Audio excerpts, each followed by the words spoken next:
आज मेरे लिए एक खुशी का मुकाम है कि जिस वतन पाकिस्तान के लिए मेरे और आपके बुज़ुर्गों ने जानें कुर्बान की, उस वतन को तोड़ने वाले साजिशें, उस वतन को बदनाम करने वाली साजिशों को हमने यूनाइटेड नेशन अक़वाम मुत्तहिदा के दफ्तर से उखाड़ फेंका है। आज से तकरीबन 1 साल पहले हम जिनीवा में कश्मीर की आवाज़ बुलंद करने के लिए एक प्रोटेस्ट अरेंज किया था। उसी बीच में मैंने और मेरे साथी ने पाकिस्तान के अगेंस्ट कैंप देखे जो इंडिया और इसराइल की तरफ से सपोर्ट किए जाते थे।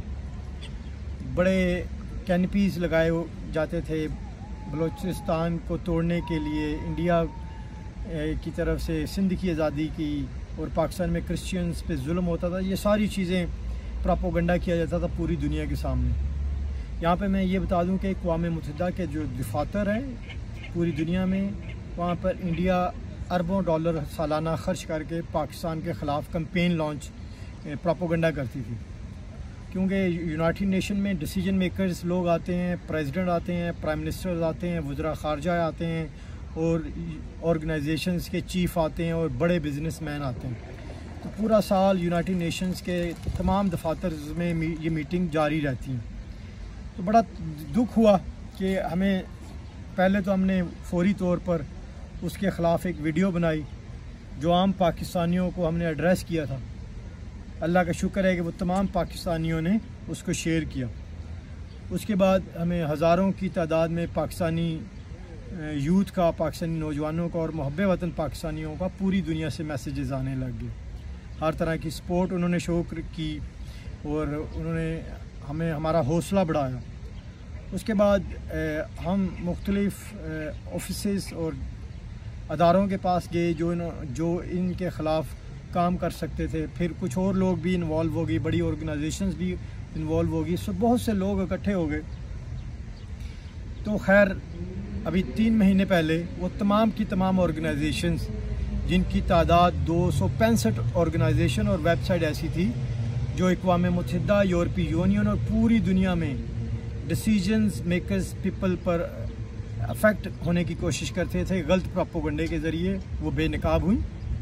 उन वेबसाइटों को ब्लैक लिस्ट में डाला गया यूरोपीय यूनियन की तरफ से, यूनाइटेड नेशन की तरफ से, और फिर वो तमाम ऑर्गेनाइजेशंस अक़वाम मुत्तहिदा की ब्लैक लिस्ट में भी शामिल हो गई। ये बात भी ज़ाहिर होगी कि उन तमाम ऑर्गेनाइजेशंस को जिनको इंडिपेंडेंट शो किया जाता था या जिनको ये शो किया जाता था कि वो पाकिस्तान से हैं, वो तमाम की तमाम ब्लैक लिस्ट हो गई। और आज अल्लाह का शुक्र है कि आज 44वां इजलास था यूनाइटेड नेशन का, तकरीबन 2 वीक से चल रहा है।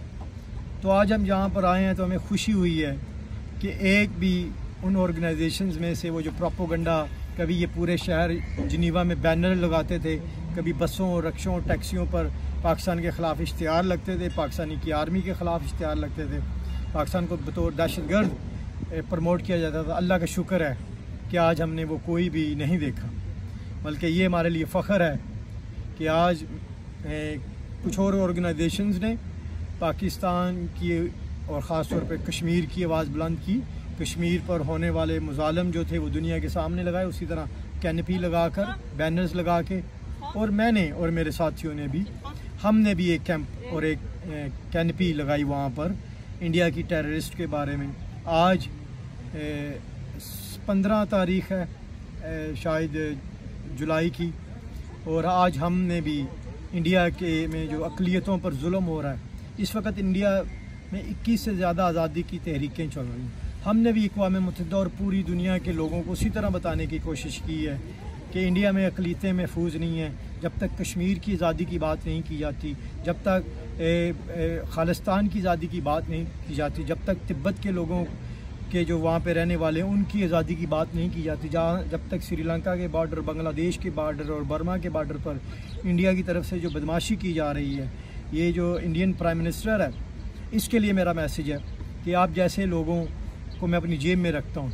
आप लोगों से मुझे डरने की ज़रूरत नहीं है, आपकी एजेंसियों से मुझे डरने की ज़रूरत नहीं है। इंशाल्लाह जहाँ भी मौका मिला आपके ख़िलाफ़ इसी तरह आवाज़ बुलंद करूँगा। आपने जो मेरे ख़िलाफ़ यूनाइटेड नेशन में कैंपेन जारी की हुई है, मुझे उसका कोई फ़र्क नहीं पड़ता। आपने जो ओरिज change.org पे मेरे ख़िलाफ़ कैंपेन दायर की हुई है, मुझे दहशतगर्द कहलाने की, मेरी जूती के बराबर नहीं है। मैं आपकी आंखों में आंखें डालकर आपका मुंह नोचने की हिम्मत रखता हूँ। इंशाल्लाह अपने वतन अज़ीज़ के लिए इसी तरह कुर्बानी देते रहेंगे। हमारा साथ दें। शुक्रिया। जज़ाकल्लाह। पाकिस्तान जिंदाबाद।